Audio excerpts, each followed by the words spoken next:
तो देखो, आज जो है सबसे मोस्ट इंपॉर्टेंट, अगर आपको क्या फ्लोरल फार्मूला, अगर आपको फ्लोरल फार्मूला राइट करना है तो यहाँ पर क्या है, कुछ सिंबल्स दिए हुए हैं फ्लोरल फार्मूला के। तो ये फ्लोरल फार्मूला के सिंबल्स ही क्या करने हैं आपको आगे राइट करने होंगे। जैसे फ्लोरल फार्मूला का एक तरीका होता है, तरीके में क्या है, जैसे देखो सबसे पहले तो ब्रैकेट, ठीक है। जैसे मान लो मैं यहाँ पर एक फ्लोर बना रहा हूँ, ठीक है, और ये मेन एक्सिस आ गई, यहाँ पे ब्रैकेट है। तो फ्लोरल जो फार्मूला होगा वो यहाँ से शुरू होगा, ठीक है, और एंड कहाँ होगा, यहाँ पर होगा। तो सबसे पहले तो आ जाती है ब्रैकेट या फिर ईबीआर। उसके बाद में आएगी क्या चीज, इसके पास अगर यहाँ पर क्या हो, ब्रैक्टियोल हो, ठीक है, तो ब्रैक्टियोल भी आ जाएगी, तो BRL, ठीक है। अगर ब्रैक्टियोल नहीं है तो यहाँ पे कुछ नहीं लिखेंगे, ठीक है। तो ऐसे करके इसमें क्या है, कुछ फ्लोरल फार्मूला के यहाँ पर सिंबल दिए हुए हैं, उन सिंबल को आपको रीड करना है, ठीक है। उन सिंबल का पता चलने के बाद में आप सीधे फ्लोवर से या फिर फ्लोरल डायग्राम भी बना सकते हो फ्लोरल फार्मूला को देख के। तो सबसे इजीएस्ट वे है, तो देखो सबसे पहले ब्रैक्टिएट, आपको फ्लोवर को क्या करना है, देखना है कि फ्लोवर ब्रैक्टिएट है या नहीं है। फ्लोवर को सबसे पहले देखना है फ्लोवर ब्रैक्टिएट है या नहीं है। तो फ्लोवर की ब्रैक्ट आपको कहाँ दिखेगी, फ्लोवर की ब्रैक्ट आपको दिखेगी फ्लोवर के यहाँ पे जहाँ से फ्लोवर शुरू हो रहा है, यानी फ्लोवर का जो पेडिसिल है, फ्लोवर का जो ये पेडिसिल है, इस पेडिसिल के लास्ट में आपको यहाँ पर ब्रैक्ट शो होगी, ठीक है। फ्लोवर के पेडिसिल में ब्रैक्ट शो होगी। अगर ब्रैक्ट है तो BR लिख देंगे, अगर ब्रैक्ट नहीं है तो EBR लिख देंगे, और इसको बोलेंगे क्या, ब्रैक्टिएट और ई ब्रैक्टिएट। ब्रैक्टिएट यानी सहपत्री, ठीक है, और ई ब्रैक्टिएट आता है तो यहाँ पे कुछ नहीं लिखते कई बार, ठीक है, या फिर असहपत्री ऐसा कुछ कई बार लिख देते हैं। लेकिन अगर आप यहाँ पर शुरू में बात करोगे तो फैमिली में एक फ्लोवर नाम का पॉइंट आएगा, उस फ्लोवर नाम के पॉइंट में सबसे पहले ये ही चीज लिखी जाती है कि फ्लोवर कैसा है, ब्रैक्टिएट है या नहीं है, ठीक है। तो ये दोनों सिंबल क्लियर हो गए। सेकंड, फ्लोवर की सिमेट्री, फ्लोवर की सिमेट्री देखनी है। जैसे सिमेट्री क्या चीज है, मैंने पीछे आपको टर्मिनोलॉजी में ये चीज बताई है। जैसे मान लो ये एक गोल है और ये क्या है, ओवल शेप, ठीक है। तो गोल में क्या है कि गोल में आप इसको किसी भी प्लेन में काटोगे तो ये दो पार्ट में डिवाइड हो जाएगा। तो यहाँ पर किसको क्या बोलेंगे, एक्टिनोमोर्फिक, हिंदी में इसको बोलते हैं त्रिज्या सममित, ठीक है, हिंदी में इसको क्या बोलते हैं, त्रिज्या सममित। और ये कौन सी सिमेट्री होती है, रेडियल सिमेट्री होती है, और इसका सिंबल आता है ये, पॉजिटिव का निशान लगाओ और गोले में लगा दो, ठीक है। सेकंड, ये जो ओवल शेप है इसको क्या सिर्फ एक ही प्लेन में काट सकते हैं। जैसे मान लो यहाँ पे मैं खड़ा हूँ, जो मेरी सिमेट्री है वो मेरी सिमेट्री क्या होगी, जैसे मेरी जो मॉर्फोलॉजिकली यानी बाहर से अगर मैं बीच से काटूं तो मेरी एक आंख इधर चली जाएगी, एक आंख इधर, आधा नाक इधर, आधा नाक इधर, आधा मुंह इधर, आधा मुंह इधर, एक कान इधर तो एक कान इधर। एनाटोमिकली नहीं कह रहा, सिर्फ मॉर्फोलॉजिकली, ठीक है। तो मॉर्फोलॉजिकली मैं एक ही प्लेन में सेम कट सकता हूँ, लेकिन अगर ऐसे काटे तो मैं सेम नहीं कट सकता हूँ, मतलब सिंगल प्लेन। तो यहाँ पर क्या है, जाइगोमॉर्फिक, जाइगोमॉर्फिक यानी बाइलेटरल सिमेट्री, ठीक है। और जाइगोमॉर्फिक के यहाँ पर तीन सिंबल दिए हैं। तीन सिंबल कैसे, या तो फ्लोवर को बीच से काटे, या फ्लोवर को इस तरफ से काटे तो समान सिमेट्री, या फ्लोवर को इस तरफ से काटे तो समान सिमेट्री, ठीक है। जैसे मान लो फ्लोवर एक ऐसे है, एक ऐसे है और एक ऐसे है, ठीक है।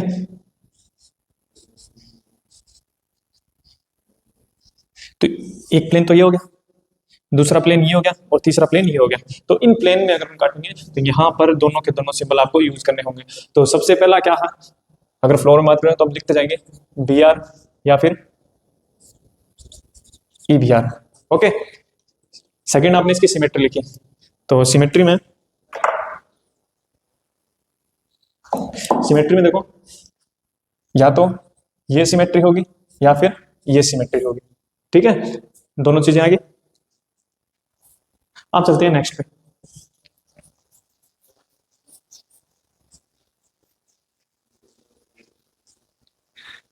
नेक्स्ट में देखो, अब जो फ्लोर है, फ्लोर में आपको क्या देखना है, फ्लोर कैसा है, फ्लोर बाइसेक्सुअल है, स्टेमिनेट है या फिर पिस्टिलेट है। बाइसेक्सुअल मतलब यहां पर फ्लोर में जो है एंड्रोशियम और गाइनोशियम, फ्लोर में क्या, एंड्रोशियम एंड गाइनोशियम, एंड्रोशियम और गाइनोशियम जो बोथ है वो दोनों के दोनों इस फ्लोवर में प्रेजेंट होंगे, ठीक है। तो उस फ्लोवर को क्या कहेंगे, बाइसेक्सुअल, ठीक है। अगर यहां पर क्या हो, सिर्फ एंड्रोशियम या फिर सिर्फ गाइनोशियम, यानी मेल फ्लोवर अलग है और फीमेल फ्लोवर अलग है, जैसे रिसिनस कम्युनिस जो किसमें, फैमिली यूफोर्बिएसी, ठीक है, फैमिली यूफोर्बिएसी, रिसिनस कम्युनिस, इसको बोलते हैं अरंडी, ठीक है। तो यहाँ पर क्या है, मेल फ्लोवर और फीमेल फ्लोवर दोनों के दोनों अलग अलग हैं, एंड्रोशियम अलग है और गाइनोशियम अलग है। तो यहाँ पर फ्लोवर क्या हो जाएगा, स्टेमिनेट हो जाएगा, ये फ्लोवर पिस्टिलेट हो जाएगा। तो इसमें अगले सिंबल क्या आएंगे, या तो हर्मेफ्रोडाइट या स्टेमिनेट या फिर पिस्टिलेट, ओके। तीनों के तीनों समझ में आ गए। अब उसके बाद में देखो,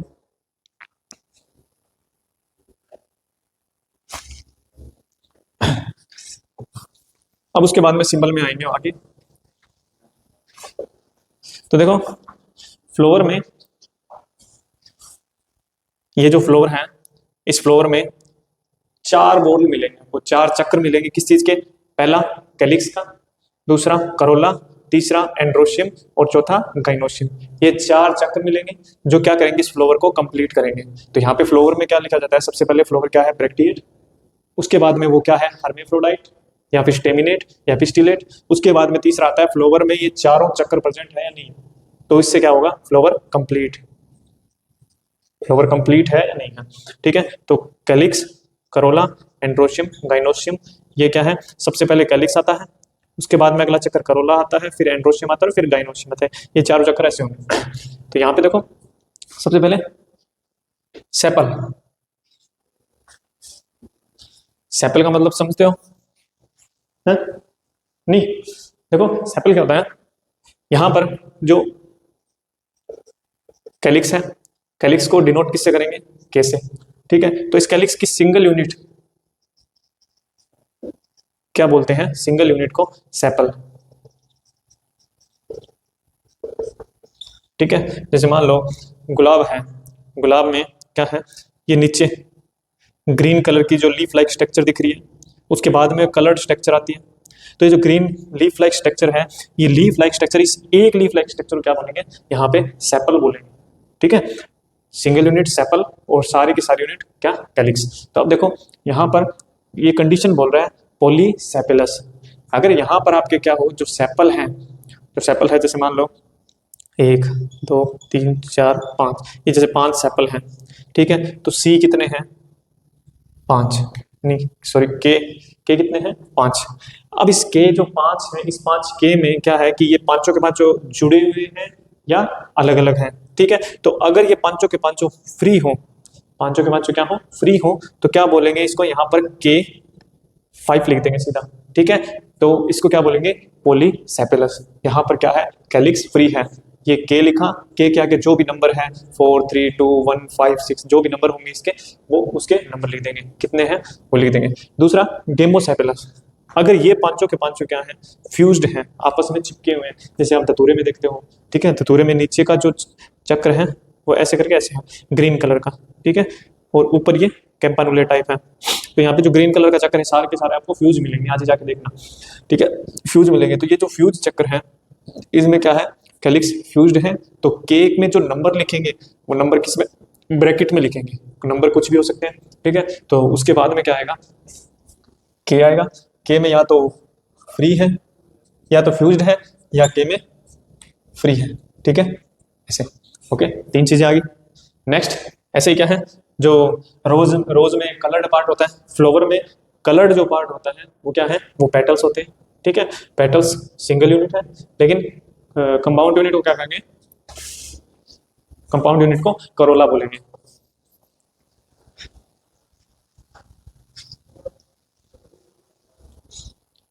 तो यहाँ पे क्या है, कंपाउंड यूनिट को करोला बोलेंगे। कैसे, देखो यहाँ पर जो पॉलीपेटलस है, ठीक है, यानी करोला, इसको डिनोट किससे करेंगे, सी से, ठीक है। पहले को के से डिनोट किया, दूसरे को सी से डिनोट किया, सिंगल यूनिट क्या हो गई, पेटल, ठीक है, पेटल। अब यहां पर अगर करोला फ्री है तो क्या होगा, सी आगे नंबर लिख दिया, ठीक है। अगर पेटल फ्यूज होगा तो सी नंबर, लेकिन ब्रैकेट में नंबर लिख दिया। ओके, तो यहाँ पर सी नंबर ब्रैकेट में और नंबर फ्री, ये क्या होंगे? पोली गैमोसेपिलस, ये गैमोपेटिलस, ये पोलीसेपिलस, ये पोलीपेटलस। ठीक है, तो पोलीपेटलस और गैमोपेटलस। आगे इसमें लिखा हुआ है देखो, करोला फ्री है, यहाँ पे करोला फ्यूज्ड है। ठीक है, अब देखो यहाँ पर अगला आता है एंड्रोशियम। तो फ्लोवर में देखो हमने कैलिक्स, करोला, उसके बाद में क्या आएगा? एंड्रोशियम। ठीक है, अब एंड्रोशियम में देखो, एंड्रोशियम को किससे डिनोट करते हैं? हाँ, नहीं, ऐसे नहीं। देखो एंड्रोशियम जो है उसको ए से डिनोट करते हैं। ठीक है, ठीक है, एंड्रोशियम को ए से डिनोट करते हैं। एंड्रोशियम की जो सिंगल यूनिट होती है वो होती है स्टेमन। ठीक है, स्टेमन, यानी इसमें स्टेमन कितने हैं? 5 हैं, 4 हैं, 3 हैं, 2 है, वो आपको सीधा का सीधा दिख जाएगा। ठीक है, तो जो स्टेमन है, स्टेमन की संख्या या तो क्या होगी? जैसे मान लो 5 स्टेमन है, 5 स्टेमन है, 5 स्टेमन में देखो, जैसे मान लो ये 5 स्टेमन है तो मैंने 5 लिख दिया। अब क्या होता है, कई बार स्टेमन आपस में जुड़े हुए होते हैं, आपस में जुड़े होते हैं तो इनको क्या बोलते हैं? उनको एडल्फस कंडीशन बोलते हैं। अगर स्टेमन फ्री हो तो क्या होते हैं? पॉलीएंड्रस कंडीशन होती है, मतलब पृथक पुंकेसरी, सारे के सारे स्टेमन फ्री है। ओके, तो यहाँ पर ये स्टेमन का आ गया। स्टेमन 5 होंगे, जुड़े होंगे या फिर ग्रुप में होंगे, एडल्फस कंडीशन में होंगे, तो कैसे होंगे? ठीक है, तो ये चीजें आपकी यहाँ पर शो हो जाएंगी। अब नेक्स्ट आती है गाइनोशियम। अब देखो गाइनोशियम, गाइनोशियम में क्या है कि ओवेरी को चेक करेंगे। गाइनोशियम में अगर हम क्या करें, फ्लोवर में से कैलिक्स, करोला और एंड्रोशियम को हटाएं तो क्या होगा? आपको गाइनोशियम दिखेगा। अगर कैलिक्स, करोला हटाने पर क्या होगा? यहाँ पर जो गाइनोशियम है वो साथ में निकलेगा, तो क्या है? ओवेरी सुपीरियर है। अगर, क्योंकि साथ में क्यों निकलेगा? देखो कैलिक्स भी इसके नीचे से निकल रहा है और कोरोला भी इसके नीचे से निकल रहा है। अगर गाइनोशियम में ये कंडीशन बनती है,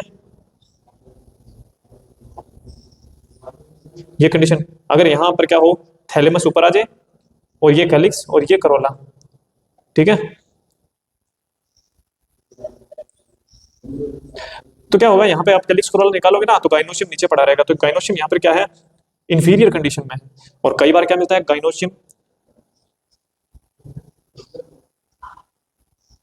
गाइनोशियम यहाँ पर क्या हो जाता है?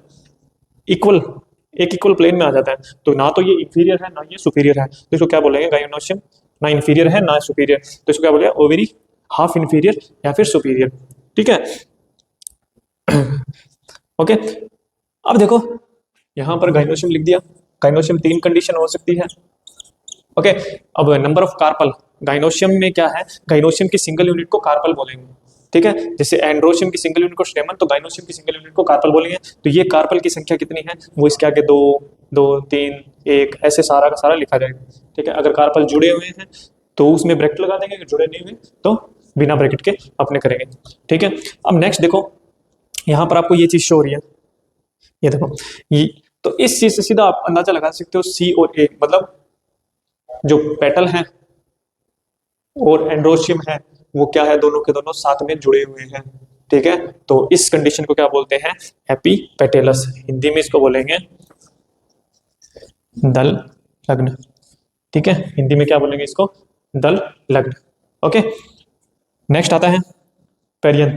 पेरियंथ एक नया सिंबल है। इसका मतलब क्या होता है? देखो, जब जो कैलिक्स और करोला है, कैलिक्स और करोला आपस में फ्यूज्ड हो जाए, यानी उनमें अपने क्या हमारे डिफरेंस नहीं कर पाए कैलिक्स और करोला में, तो तीसरी यूनिट निकल के आती है पेरियंथ। ठीक है, पेरियंथ क्या हिंदी में? हिंदी में इसको बोलते हैं परिदल पुंज। ठीक है, और सिंगल यूनिट क्या होती है? परिदल। तो परिदल को इंग्लिश में बोलते हैं टैपल। ठीक है, परिदल को क्या बोलते हैं? टैपल। ओके, इसको डिनोट करते हैं पी से। ये लगभग आपको जो लिली के फूल होते हैं ना, लिली के फूल में आपको ये दिखते हैं। यानी मोनोकोट फैमिली जो है, मोनोकोट फैमिली में यानी ग्रास फैमिली जो है, ग्रेमिनी है, उन लिलिएसी है, इनमें आपको ये क्या जो है परिदल यानी टैपल यानी पेरियंथ आपको मिलेंगे। तो यहाँ पर जो इतनी कंडीशन आपके क्लियर होनी चाहिए एक फ्लोरल फॉर्मूला लिखने के लिए, और आप इसी से ही आप क्या बना सकते हो? डायग्राम बना सकते हो। यहाँ पर कोई रटने जैसी चीज नहीं है। ठीक है, आप इसी से डायग्राम बना सकते हो। किसी को कुछ पूछना है? देख लो। हाँ, मैं डायग्राम जरूर दिखा सकता हूँ इन सबके। मैं एक फ्लोर का डायग्राम दिखाता हूँ।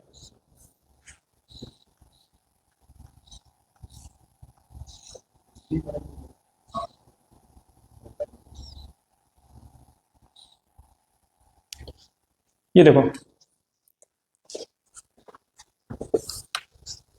अब तेरा क्वेश्चन इसमें क्लियर हो जाएगा। डायग्राम बिना कैसे करेंगे, तो डायग्राम तो बनाना ही पड़ेगा ना। अगर आपकी कल को कॉपी चेक होती है तो डायग्राम देख के होगी। देखो इसमें सारा दिखाया हुआ है। ये रही ब्रैक्ट, ठीक है।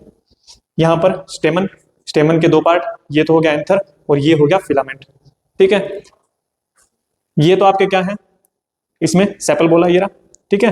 ये सेपल यानी क्या है, सिंगल यूनिट सेपल है, सारी यूनिट, और सिंगल यूनिट पेटल, तो कंप्लीट यूनिट क्या होगी,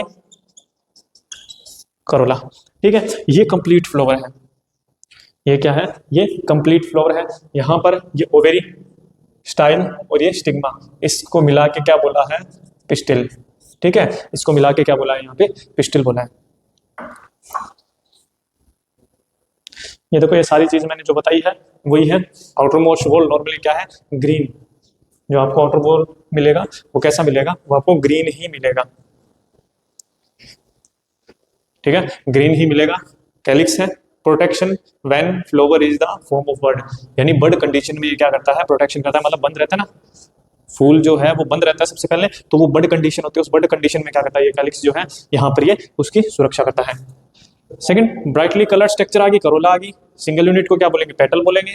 और ये क्या करती है, पोलिनेटिंग एजेंसियों को क्या करती है, अट्रैक्ट करती है। तो इसका मतलब क्या है, यहाँ पर पोलिनेटिंग एजेंसी यानी कलरफुल पार्ट होंगे तभी कोई उसकी तरफ क्या होगा, आकर्षित होगा। अरे जैसे अरे तूने जैसे पहन रखी है ना, ये देख, जैसे कोई स्वेटर पहन रखी है तूने रेड कलर की, और एक बंदे ने पहन रखी है व्हाइट कलर की, तो रेड कलर की ज्यादा शो होगी ना तुझसे, वही बात इसमें, ठीक है। तो यहाँ पर पोलिनेटिंग जो एजेंसीज है ना, वो क्या करेगी, वो अट्रैक्ट करेगी, ठीक है। तो जैसे सूरजमुखी का फूल तो सबका ही देखा हुआ है, ठीक है। सूरजमुखी के फूल पे क्या आती है, हनी बीज आती है, ठीक है। हनी बीज आती है, वो किसके कारण आती है, यहाँ पर कुछ तो ये अट्रैक्ट होता है, और उसके बाद में यहाँ पर क्या लेने आती है वो, मकरंद, ठीक है, नेक्टर्स, ओके, फिर इकट्ठा करते हैं इसको। अब देखो इस फ्लोर में दो चीजें, एसेंशियल और नॉन एसेंशियल। हाँ देखो, एसेंशियल वॉल और नॉन एसेंशियल। अरे कई बार बंद हो जाता है इसमें, डिस्कनेक्ट हो जाता है ना इसमें, अब नहीं आएगी दिक्कत। देखो एंड्रोशियम और गाइनोशियम है, ये तो क्या है, एसेंशियल है।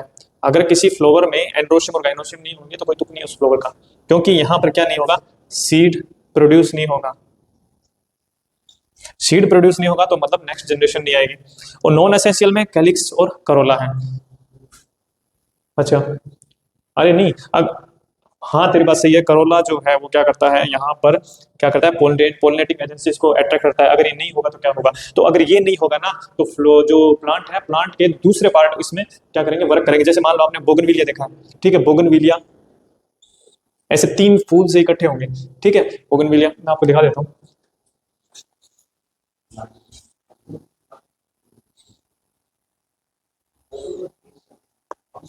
ये रहा, ये बोगनविलिया, ये सबका देखा हुआ है, ठीक है। तो इसमें देखो, इसमें जो ये दिख रहे हैं ना, ये गुलाबी पत्तियां सी, ये गुलाबी पत्तियां जो है ना, ये क्या है, ये यहाँ पर ब्रैक्ट का काम कर रही है, ब्रैक्ट है। ये गुलाबी पत्तियां ब्रैक्ट है और मॉडिफाई हो गई है, मॉडिफाइड हो गई है किसमें, यहाँ पे एक टाइप से कलर्ड स्ट्रक्चर में। तो यहाँ पर ये क्या कर रही है, जो गुलाबी पत्तियां सी है ना, जो ब्रैक्ट है अपने आप गुलाबी कर लिया, तो इसके कारण क्या होता है, यहाँ पर पोलिनेटिंग जो एजेंसीज है वो क्या होती है, अट्रैक्ट होगी। यहाँ पे इसमें कैलिक्स और करोला प्रेजेंट नहीं है, तीन फूल है, ध्यान रखना। आप पता चल गया ना, आज तक नहीं पता था। तो ये तीन फूल है, ठीक है, और ये तीन तीन फूल जो है ये क्या कर रहे हैं, यहाँ पर इसको पोलिनेशन कराने के लिए यहाँ पर ये ब्रैक्ट प्रेजेंट है, जो कलर्ड स्ट्रक्चर है प्रेजेंट है, ठीक है। तो ये इतना समझ में आ गया। अब शुरुआत करेंगे हम फैमिली से।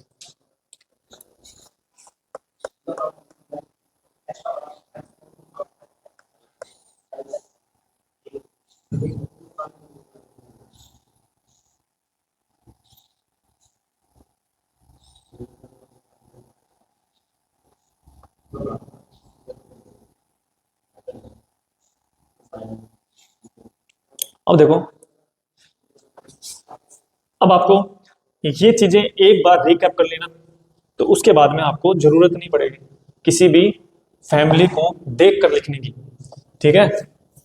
अगर आपका वो प्लांट देखा हुआ है, वो फ्लावर देखा हुआ है, तो आपको कुछ भी नकल मारने की जरूरत नहीं पड़ेगी, ठीक है, ये गारंटी है। देखो सबसे पहले करेक्टर्स में बात करेंगे।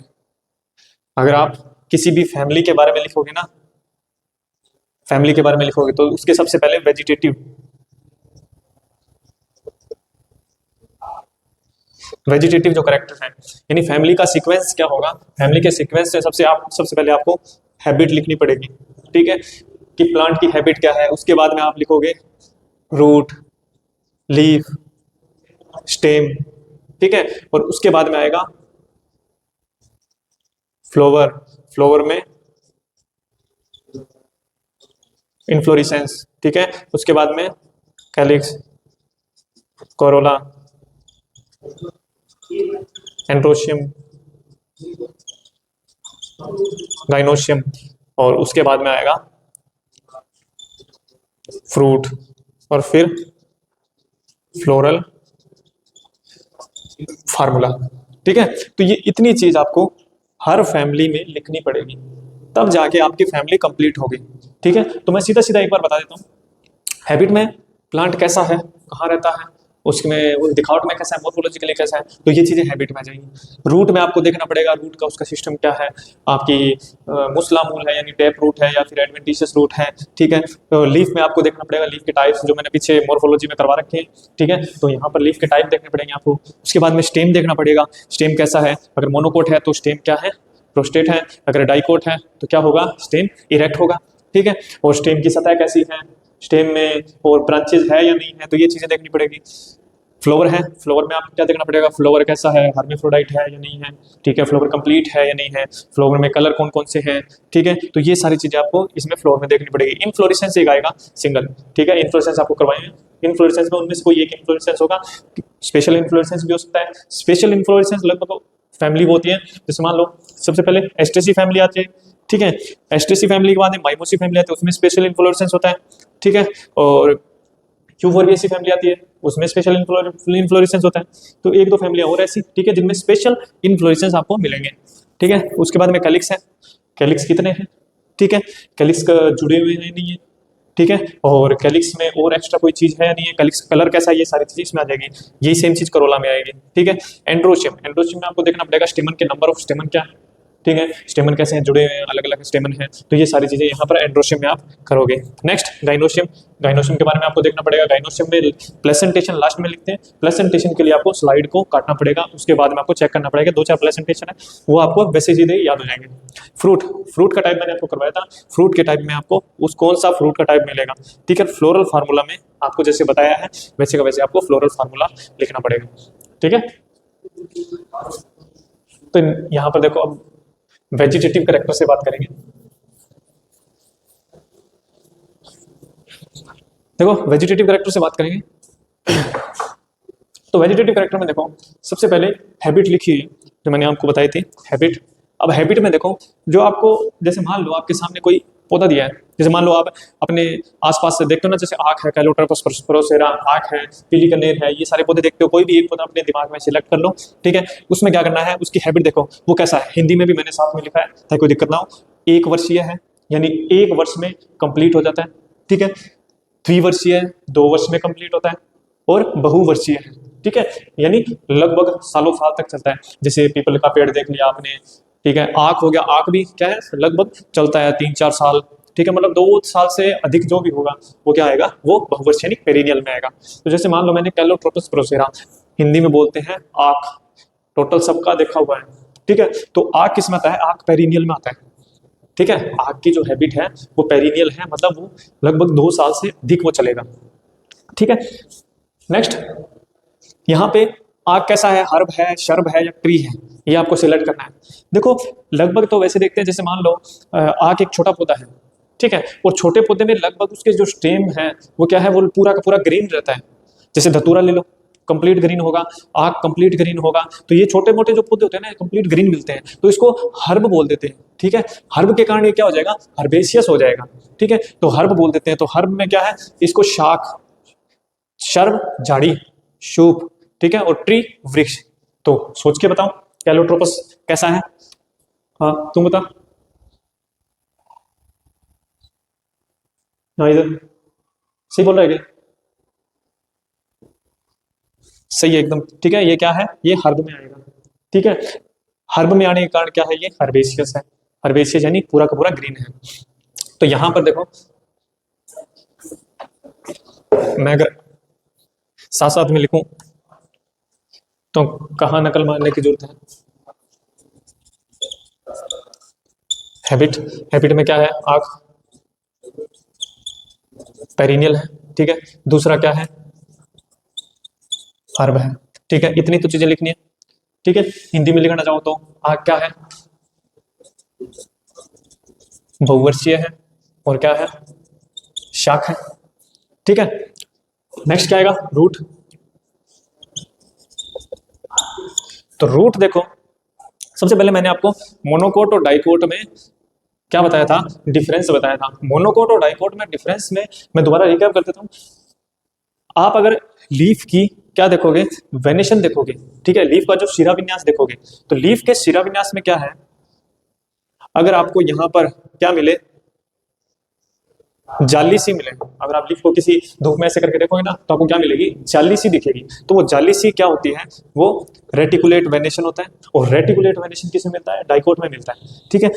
केले की पत्ती है, ठीक है, ऐसे करके वेनेशन होता है, ठीक है। कोई भी घास है, उसकी पत्ती को अगर आप ऐसे करोगे तो वो एक लगातार सीध में चलती जाएगी, टूटती जाएगी, ठीक है। तो उसमें क्या मिलेगा आपको? वेनेशन क्या मिलेगा? पैरेलल, पैरेलल वेनेशन मिलेगा। और पैरेलल वेनेशन किस में होता है? मोनोकोट में, ठीक है। पैरेलल वेनेशन किस में आएगा? मोनोकोट में। तो ये आपको डिसाइड करना है उसी पत्तियां देख के। तरीके और भी बताए मैंने आपको, मोस्टली सभी में पत्तियां मिलती हैं, ठीक है। तो पत्ती अगर रेटिकुलेट है तो यहाँ पर क्या होगा? पौधा डाइकोट है। और डाइकोट में क्या मिलती है? डाइकोट में टैप रूट मिलती है, यानी मूसला मूल मिलती है। तो यहाँ पे रूट में क्या लिखोगे? टैप रूट सिस्टम, यानी मूसला मूल तंत्र, ठीक है। मूसला मूल तंत्र, यहां तक कोई दिक्कत? कोई दिक्कत नहीं। मूसला मूल तंत्र समझ में आ गया। पहले में पौधे को क्या देखना है? एक वर्षीय है, द्विवर्षीय है, बहुवर्षीय है, ठीक है। दूसरा हर्ब है, शर्ब है या ट्री है, ये तो आपको पौधे को ध्यान में रखकर ही पता चल जाएगा। दूसरा रूट में, रूट में आपको फर्क बता दिया कैसे आपको चेक करना है, ठीक है। मोस्टली ये ट्रिक ही मान लो। तो क्या आ गया? Tap root system.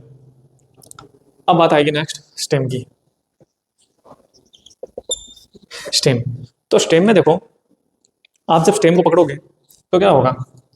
जैसे मान लो आपने धतूरा या कोई छोटी मोटी जो बेल होती है ना, उस बेल के स्टेम को आपने पकड़ा है, तो आपको कैसा महसूस होगा? वो एकदम नरम सा होगा, ठीक है। लकड़ी नहीं बना होगा, नरम सा होगा। तो आपको पता है पहली कंडीशन यहीं से मिल जाएगी। अगर हर्ब है तो हर्बेशियस, ठीक है। अगर ट्री है या शर्ब है तो उसमें मोस्टली वुडी मिल सकता है आपको, ठीक है। तो यहां पर स्टेम कैसा है? हर्बेशियस, हर्बेशियस, ठीक है। हर्बेशियस होता है। लेकिन अगर आप आंख में गौर करो तो आपको जो लोअर पोर्शन है, आंख में जो लोअर है, यानी ऊपर से नहीं, जो नीचे जड़ वाला पोर्शन, वहां पर आपको ये स्टेम क्या मिलेगा? वुडी मिलेगा। तो इसमें लिख देंगे, ये बात बस सीधी सी है। लोअर पोर्शन आर वुडी, ठीक है। जो लोअर पोर्शन है वो क्या मिलेगा? वुडी मिलेगा, ठीक है। हाँ तेरे पास वाले घर के पास देख लेना, मिल जाएगा, ठीक है।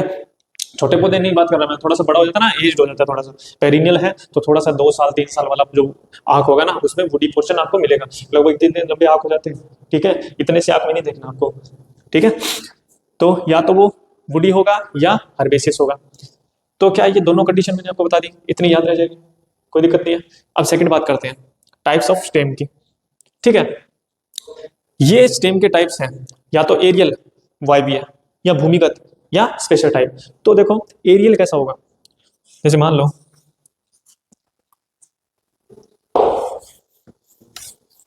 यहां पर ये ग्राउंड है, इस ग्राउंड से नीचे जड़ आ गई, ठीक है। इस ग्राउंड से ऊपर स्टेम आएगा, ठीक है। ग्राउंड से आगे ऊपर क्या आएगा? स्टेम आएगा।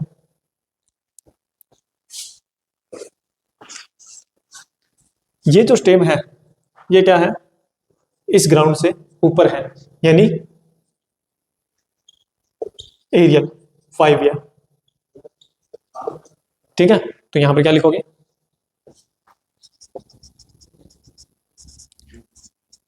एरियल।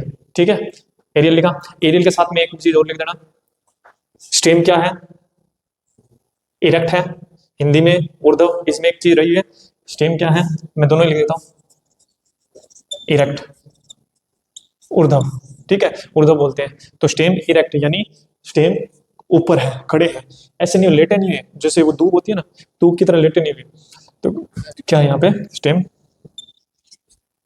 इरेक्ट। ठीक है, नेक्स्ट कंडीशन आएगी, आपको वो स्टेम सोचना है, या आपको कभी देखा होगा, तो उसमें क्या है, स्टेम को आप महसूस करके देखना, स्टेम कैसा बेलनाकार है या फिर कोणीय है। तो मैंने वो दोनों के एग्जांपल बता देता हूँ। स्टेम बेलनाकार देखना है तो लगभग बेलनाकार मिल जाता है किसमें, आंख में। तो आंख में आप क्या स्टेम को महसूस करके देखना, पूरा गोल मिलेगा। कोणीय किसमें मिलता है, देखो जैसे आप, आपके घर पे तुलसी लगी हुई है, तुलसी में आप स्टेम को महसूस करके देखना, वो स्टेम आपको ऐसे कोने से मिलेंगे, ऐसे कोने से मिलेंगे। हार श्रृंगार हो गया, ठीक है, हार श्रृंगार में आप क्या है, आप निकटंथी से जो, उसमें आप क्या करना, स्टेम को महसूस करके देखना, आप कोने कोने मिलेंगे आपको, ऐसे कोने मिलेंगे। ठीक है, स्टेम में, स्टेम 4 पार्ट में मिलेगा, लेकिन लगभग मोस्टली स्टेम गोल मिलता है। ठीक है, तो यहाँ पर जो इसका जो अपने कैलोट्रोपस प्रोसेरा है, इसका स्टेम जो क्या मिलेगा, वो बेलनाकार, ठीक है, सिलेंड्रिकल मिलेगा आपको।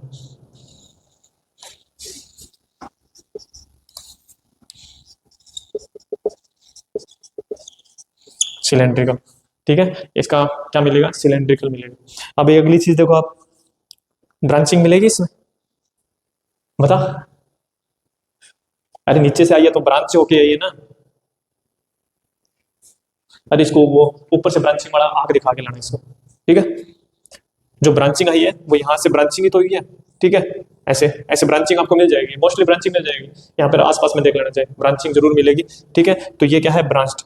अगर कोई स्टेम नहीं ब्रांचिंग तो अनब्रांच्ड। ओके, सीधा सा फंडा है, तो क्या है, ब्रांच्ड। ब्रांच्ड है स्टेम।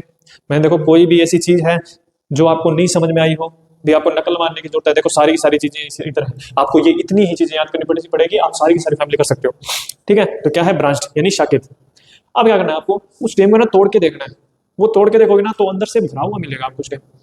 ठीक है, जैसे आप है ना मोनोकोट में, अगर आप जैसे मान लो चावल है, कणक है या बाजरा है, इनमें आप क्या करोगे, अगर इनका जो पौधा खड़ा है उस पौधे को तोड़ के देखोगे तो उसमें क्या है, सेंटर में खोखला मिलेगा आपको। ठीक है, यहाँ पर क्या है, ये अंदर से भरा हुआ मिलता है। ठीक है, तो इसको क्या बोलेंगे, सॉलिड। ठीक है, सॉलिड। ओके, यहां तक क्लियर हो गया। ठीक है, सरफेस। अब इसका सरफेस कैसा है, सरफेस इसको यानी स्टेम को महसूस करना आपको। अगर आपने स्टेम को महसूस किया हो तो यहाँ पर आपको छोटे छोटे रोए से दिखेंगे। हाँ हाँ, वो रोए, हाँ तो वो रोए से दिखेंगे तो उसको क्या बोलेंगे, कौन सा बोलेंगे, ग्लैब्रस बोलेंगे या हेरी बोलेंगे, हाँ हेरी। ठीक है, तो यहाँ पर क्या है, जो भी सरफेस होगा वो हेरी सरफेस होगा। ठीक है, तो क्या मिलेगा, हाँ तेरी बात पे जरूर सुनेंगे, हाँ ये सही कर रहा है। ऊपर से जो है, यहाँ पर आपको हेरी पोर्शन मिलेगा, लेकिन नीचे से ग्लैब्रस हो जाता है। तो लिख दो, जो आपको चीज दिख रही है वो लिख दो, लोअर पोर्शन इज कौन सा, हेरी ओ ग्लैब्रस। जो लोअर पोर्शन है वो क्या होगा, ग्लैब्रस होगा। अब अगला पॉइंट आप खुद बता सकते हो, कलर ऑफ स्टेम। हाँ बोलो, ग्रीन, लाइट ग्रीन, शेडिंग थोड़ी देखना, नेल पॉलिश थोड़ी है ये। हाँ, मतलब जो भी आपको उसमें दिख रहा है वो कलर आपको लिखना है। ठीक है, दोनों ही कलर लिख सकते हो, लाइट ग्रीन भी लिख सकते हो, ग्रीन भी लिख सकते हो। कलर कौन सा है, ग्रीन। इसके अलावा जो कोई करेक्टर आपको और उसमें दिख रहे हैं, ठीक है, वो करेक्टर आप उसमें ऐड कर सकते हो। ठीक है, तो यहां पर इतने में कोई दिक्कत है किसी को, देख लो मैंने कुछ भी नकल नहीं मारी है। सबसे पहले हैबिट लिखी है, रूट लिखी है, स्टेम लिखी है, सारी की सारी बातें इस एक में से ही लिखी है। ये एक छोटा सा चार्ट आपको सारी फैमिलियां करवा सकता है। ठीक है, क्या है, स्टेम में इतने सारे पॉइंट लिखती है, इससे आगे कोई पॉइंट नहीं बनता। ठीक है, अरे मिक्स नहीं होगा, चल कोई नहीं, आज सारा नहीं कराते, इतना ही करा देते हैं। ठीक है, कल ये याद करके लाओगे। ठीक है, हैबिट, रूट और स्टेम। स्टेम के इतने पॉइंट आपको ये याद करने हैं, और जैसे जैसे फैमिली करेंगे ना वैसे वैसे आप खुद लिखते जाओगे, देखना। ठीक है, तो आज के लिए इतना ही। ओके, किसी का कोई क्वेश्चन? अरे फैमिली में तो आएंगे ही सारे, ये फैमिली तो करवा रहे हैं।